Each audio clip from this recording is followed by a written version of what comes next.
ایک سوال کرنا چاہتا ہوں۔ اے نیک استاد، اس میں کوئی شک نہیں کہ آپ مقدس اور سچے انسان ہیں۔ یہ بتائیے کہ خدا وند کریم اور رحیم نے اپنی جنت میں ہم خادمان شریعت کے لیے کون سا ثواب معین کیا ہے؟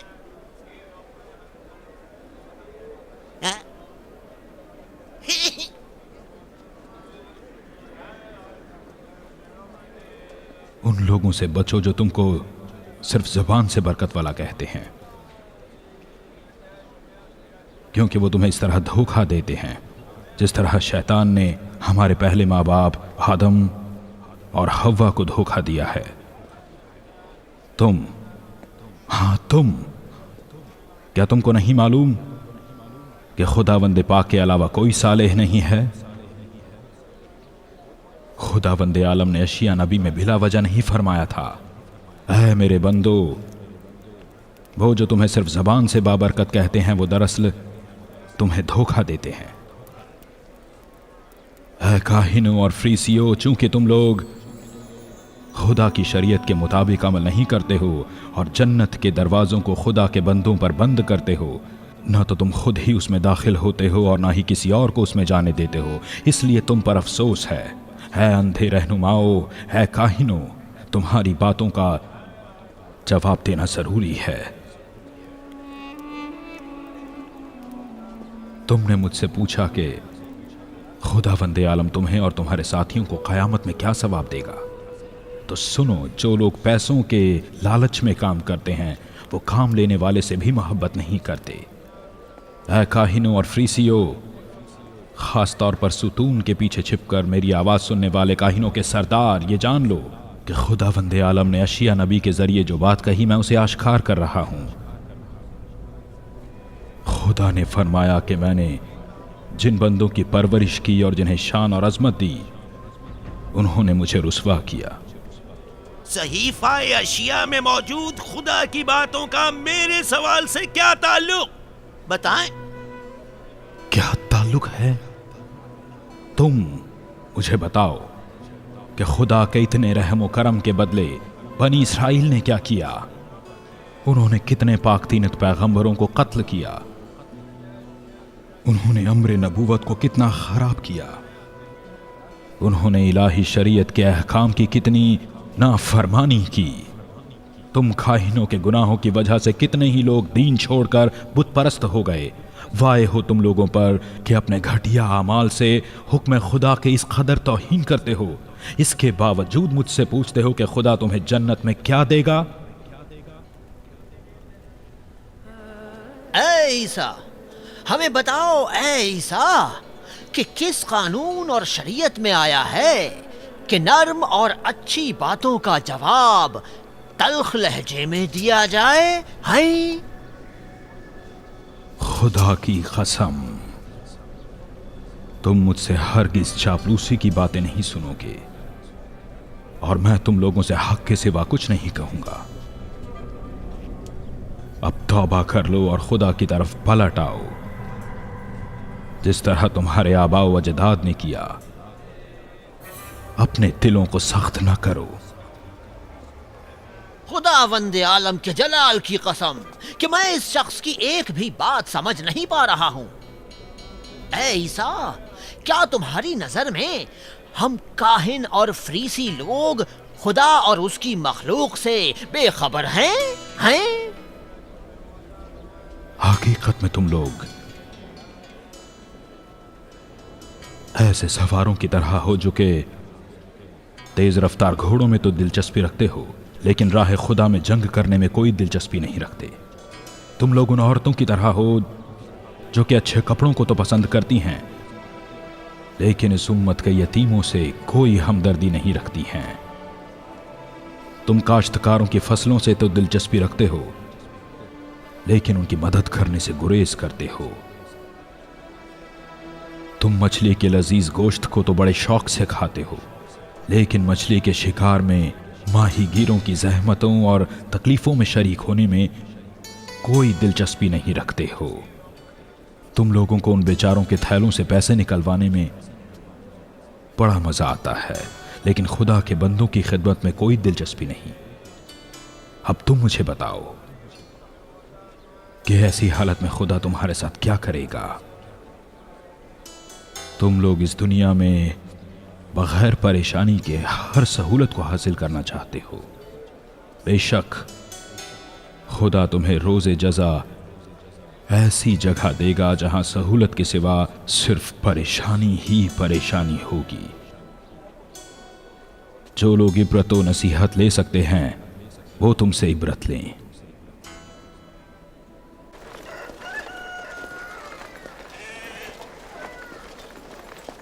آداب عرض کرتا ہوں، میں کیا خدمت کر سکتا ہوں؟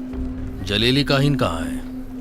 حضور وہاں ہیں، تشریف لائیں، میں آپ کو دکھاتا ہوں۔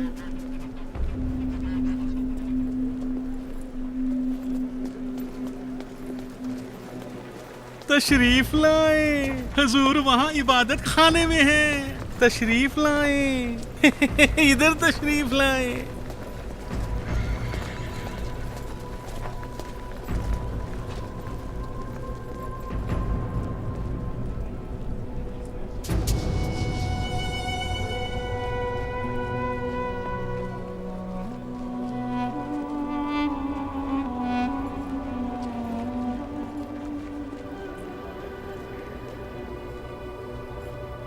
اے جلیل کے کاہن، میرا تم سے ایک سوال ہے جس کا جواب تمہاری زبان سے میں یہیں اسی جگہ سننا چاہتا ہوں۔ کیا تم جنگ کی آگ بھڑکانا جائز سمجھتے ہو؟ ہاں یا نہیں؟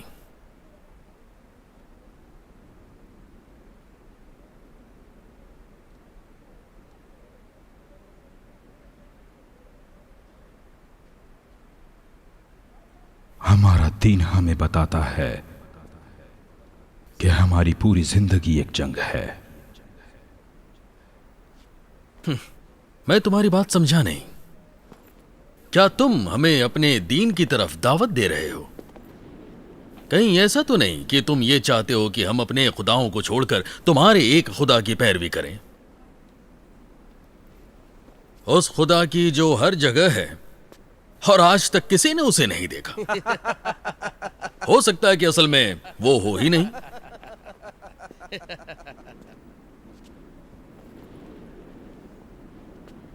اگر اپنے اور تمہارے بے مثل خدا واحد کی طرح میں بھی خلق کر سکتا ہوتا تو یقین کرو کہ تمہیں تمہاری موجودہ خلقت سے ہٹا کر کسی اور مخلوق میں تبدیل کر دیتا۔ تعجب ہے۔ اچھا، میں تمہیں ایک بہتر تجویز دیتا ہوں، تم اپنے خدا کو ہمیں دکھا دو، شاید ہم بھی یہودی ہو جائیں۔ اگر تمہارے دل کی آنکھیں دیکھ پاتی تو اس کا جلوہ تمہیں دکھاتا، لیکن اب جب کہ تم اندھے ہو اور اسے نہیں دیکھ پا رہے ہو تو میں کیسے اس کا جلوہ تمہیں دکھاؤں؟ تمہاری باتوں سے ایسا لگتا ہے کہ لوگوں کے بے پناہ احترام نے تمہاری عقل کو بالکل ہی ختم کر دیا ہے۔ تم یہ دیکھ رہے ہو کہ ہم سب کے چہرے پر 2 آنکھیں موجود ہیں، پھر بھی تم یہ کہہ رہے ہو کہ ہم نابینا ہیں۔ تمہاری ظاہری آنکھیں سامنے کی چیزوں کے علاوہ کچھ نہیں دیکھ سکتی ہیں، اسی وجہ سے تم لکڑی کے خداؤں کے علاوہ کے جو کسی کام کے نہیں ہیں کسی اور چیز کے دیکھنے کی صلاحیت بھی نہیں رکھتے ہو۔ ہوش میں رہ کر باتیں کرو، خیال رکھو کہ مجھ سے کس طرح کی بات کر رہے ہو۔ ہمارے خدا قادر مطلق ہیں اور ہر چیز پر اختیار رکھتے ہیں۔ جیسا کہ تم کہہ رہے ہو، تمہارے خدا ہر چیز پر قدرت رکھتے ہیں۔ میں تم لوگوں سے معذرت چاہتا ہوں، لیکن یہاں باتوں کی ضرورت نہیں ہے بلکہ عمل مناسب ہے۔ ٹھیک ہے، تو اپنے خداؤں سے ابھی درخواست کرو کہ ایک معمولی سی مکھی کو خلق کر دیں۔